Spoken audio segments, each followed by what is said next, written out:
Are you following all the chess advice online but still feeling confused and stuck? I'd never have become a FIDE candidate master or reached 2600 ELO if I had listened to all the random advice online about chess. So in this video, I'm going to show you the step-by-step process to cut through the noise and focus on what really matters so that you can improve your chess much faster and much easier without getting overwhelmed. And no, this process does not involve studying for 3 hours per day or memorizing 100 different openings like they would have you believe. So before we get into the steps, why is this system so powerful at reducing confusion? Well, have you ever lied to yourself and said that you're multitasking, like right now while you're watching this video, trying to learn whilst most likely consuming some sort of meal at the same time, therefore not really learning and not really enjoying the food that's in front of you? You can't do two things at once, so stop eating and pay attention. Chess is the exact same. If you try to focus on too many things at once, you're going to miss everything. To get the most out of your chess practice, so you can actually feel like you're retaining the information, we're going to focus on just one concept or area of the game per week. Yes, this might seem pretty boring or ineffective, and you might even be wondering where you can start in the first place, but we'll cover that next. When you focus on one area at a time, you actually give the technique the depth that it deserves. It's not enough to watch a video about a new chess principle, think you know it, and then forget about it. Because even the best in the world still work on the fundamental concepts every single day. When you give it the focus that it requires, you end up developing little nuances in your application that you haven't seen before. It's not enough to just learn what a concept is about. You also have to know when and how to use it. And this is actually what's going to give your games direction so that you can avoid all the overwhelm and confusion that most players get trapped in. Now, this next step is absolutely critical to finding what you should be focusing on so you can ensure it's what you actually need, not these stupid opening traps that you keep watching on Instagram. That never work in real games. I'll show you how to use it in a second. For most of the 17 years I've been playing chess, I did not have this focus. I did not know what I needed to work on, and so I would just be playing games mindlessly and hoping to get better. And for a while this worked, but eventually I hit a ceiling that I had no idea how to break through. I would just keep losing the same games because of the same dumb mistakes. This went on for a while until a tournament where I played against an international master for the first time. And the game ended in a draw. Now he was rated like 250 points above me, so this was not a bad result at all. But the thing is, I was actually completely winning. We had this position, and I could have won the game right here with knight to d2, forking his queen and rook. I actually saw this in the game, but I thought to myself, he's an international master, so he probably has some genius plan to counter this. So I decided to defend instead of attack. I missed my one winning opportunity and then had to fight for a draw for the rest of the game. And so this helped me realize what my main focus should be in my training. The problem was I was playing way too safe. Because I was afraid of making mistakes and losing, I avoided taking risks, which is actually a terrible idea because my opponents were able to dictate the game. So for the next few months, guided by a great coach at the time, I forced myself to go on the offensive whenever I could. One of the rules was I wasn't allowed to play for a draw or offer a draw, even if the position was equal. At first, this was super uncomfortable. It didn't fit my natural style of play at all, but I persisted. I learned more about when I should attack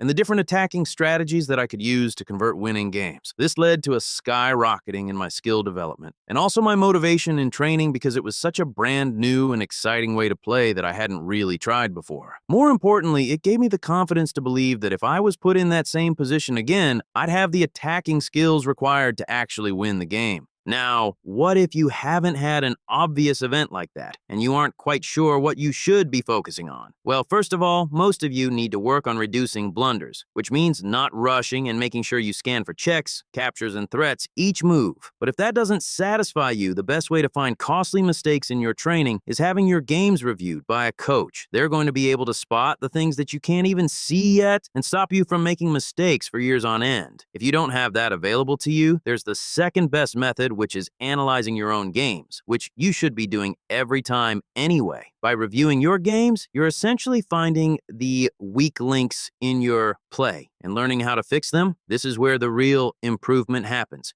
You don't need to have a master level perspective where you can see all these intricate little details, but what you're going to have is the ability to see all of the same patterns that are leading to costly mistakes. Okay, so how do we actually analyze our games and get feedback to learn from our mistakes and improve faster? This is the framework that I've built to ensure that I'm focusing on the right areas after a game so that I actually learn the lessons and get the results I'm after.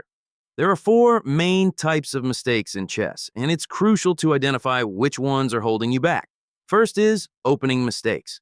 These are the easiest to fix because you can solve almost all of these by just following the three fundamental opening principles: control the center, develop pieces, and castle early. Number two is blunders. Now, blunders are nothing to do with your skills on the chessboard and everything to do with your psychology and level of focus during the game. For example, if you're in a losing streak and you're frustrated, or you're playing while distracted with something else, these are all things that increase the chance that you blunder embarrassingly and lose the game. So you want to become aware of the mental or psychological reasons behind your blunders so that you can avoid them next time. Mistake number three is about calculation. This could be missing a tactical combination or just lacking the ability to see far enough ahead. This is simply a skill that you develop the more you practice puzzles and play games. There's no secret to improving this. It's just something that comes with practice like anything else. And the final type is strategic mistakes. A lot of players struggle to find the right plan in the middle game and end game stages, which is a super important skill to learn. You need to be able to look at a position and identify the weaknesses that you can target, whether it's a weak king, a weak pawn, or a weak square.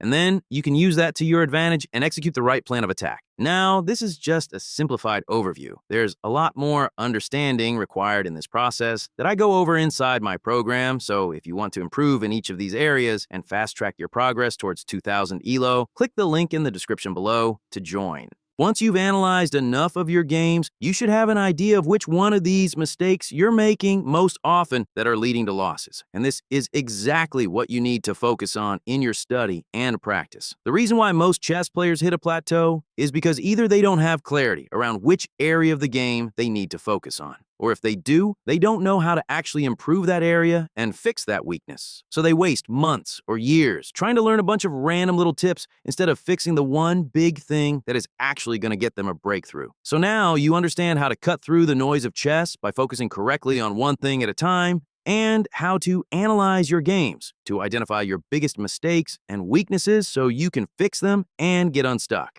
This allows you to build a personalized system for better results, rather than aimlessly trying things and ending up confused and distracted. If you're still feeling stuck, click to watch this video next, where I share the 3 essential learning hacks that took me to 2600 ELO so you can steal them for yourself.